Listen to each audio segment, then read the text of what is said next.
pro yang berpendapat bahwa perubahan yang dilakukan dengan cepat merupakan strategi yang lebih efektif dalam menghadapi tantangan zaman modern yang bergerak sangat dinamis. Dunia saat ini ditandai oleh kemajuan teknologi, globalisasi, dan perubahan sosial yang begitu cepat.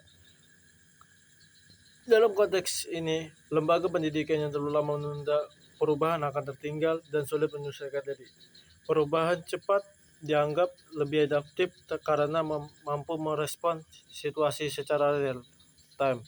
Misalnya ketika terjadi perubahan kebijakan pemerintah, kondisi ekonomi atau teknologi baru, organisasi yang tanggap dan bergerak cepat akan lebih siap menyesuaikan diri dibandingkan yang menunggu lama untuk mengambil tindakan. Selain itu, perubahan yang cepat dapat meningkatkan semangat dan motivasi anggota organisasi dan lembaga karena mereka merasakan adanya langkah nyata dan progres yang terlihat. Momentum perubahan yang cepat juga dapat menghindarkan organisasi dari resistensi yang berlarut-larut karena semakin lama proses perubahan tertunda, semakin besar juga kemungkinan munculnya penolakan dan kebingungan di antara anggota. Oke, teori yang mendukung dari teori ini adalah teori perubahan dari John P. Kotter.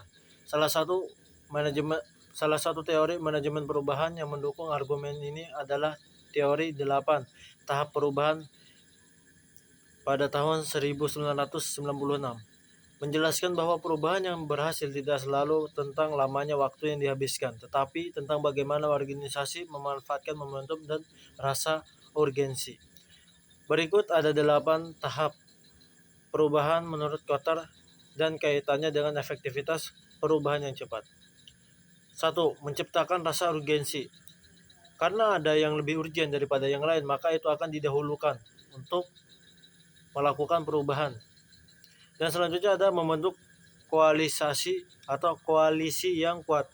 Perubahan yang cepat memerlukan dukungan dari tim inti dan koalisi yang solid untuk mendorong langkah-langkah strategis untuk cepat dan tepat. Dan selanjutnya mengembangkan visi dan strategi.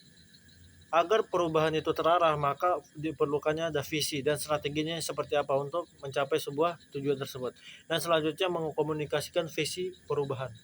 Kita perlu mengkomunikasikan agar tidak miskomunikasi pada saat menjalankan perubahan itu tersebut, karena ada misalnya kebanyakan miskomunikasi, tujuan yang seharusnya tepat itu akhirnya tidak tepat sasaran. Dan selanjutnya adalah memberdayakan aksi luas.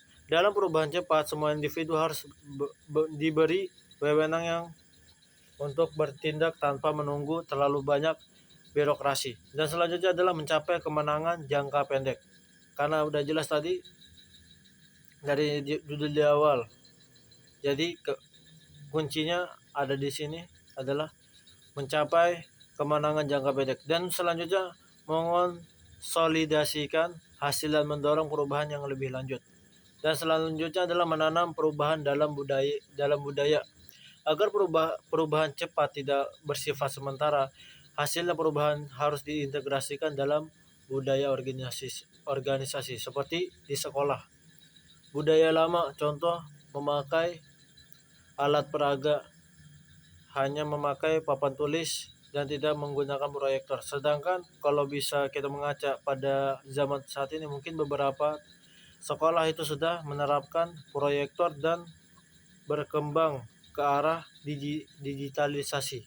Dan selanjutnya adalah contoh kasus nyata perubahan cepat di sekolah pada saat pandemi COVID-19.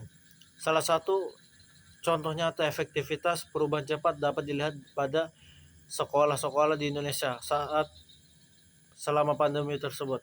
Sekolah yang bergerak cepat dalam melakukan perubahan, misalnya dengan mengadakan pelatihan guru dalam penggunaan teknologi digital seperti Google Classroom, Zoom, atau LMS. Terus membuat jadwal pembelajaran daring yang terstruktur, karena dari sekolah yang bertatap muka hingga akhirnya harus daring. Dan menyiapkan perangkat dan dukungan teknis bagi siswa yang kesulitan akses.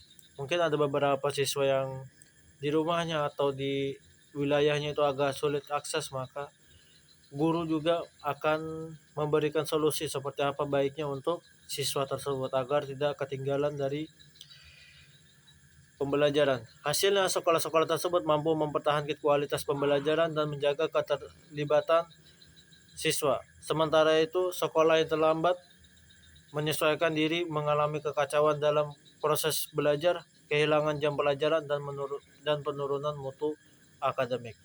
Kasus ini membuktikan bahwa perubahan yang dilakukan dengan cepat, tepat, dan terarah justru lebih efektif, terutama dalam situasi yang mendesak.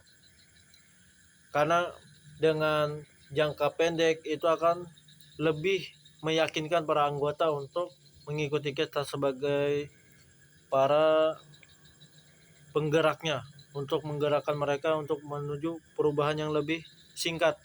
Singkat kan lebih, waktunya lebih pendek seperti tadi. Kunci kemenangannya ada di jangka pendek yang disesuaikan. Dan selanjutnya adalah kesimpulan dari paparan saya di atas, yaitu adalah perubahan yang lebih cepat efektif karena meningkatkan daya adaptasi terhadap situasi yang berubah, mencegah kehilangan momentum dan munculnya resistensi, menumbuhkan rasa urgensi dan semangat kolektif, dan mempercepat pencapaian hasil nyata. Teori perubahan Kotar menunjukkan bahwa kecepatan dan perubahan bukan berarti tergesa-gesa, tetapi bertindak cepat dengan langkah strategis yang jelas. Dan demikian, itu saja yang dapat saya sampaikan. Dah itu doang.